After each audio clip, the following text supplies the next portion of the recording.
Guys, back to ano tayo, ngayon meron tayong apple.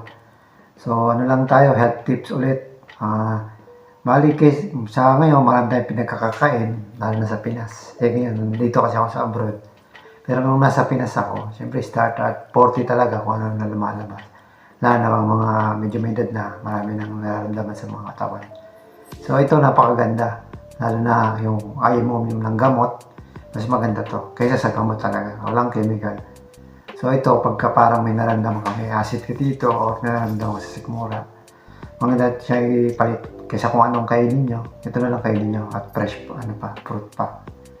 So everyday, o dalawang beses pwede ito merienda o kung anong gusto nyo time kainin. Bago matulog, maganda din to. Siyempre bago matulog, after 2 hours saka kayo matulog para ma-digest to maigi. Apple lang po, red po. Wag pong green. Mas maganda yung red talaga. Okay, salamat po.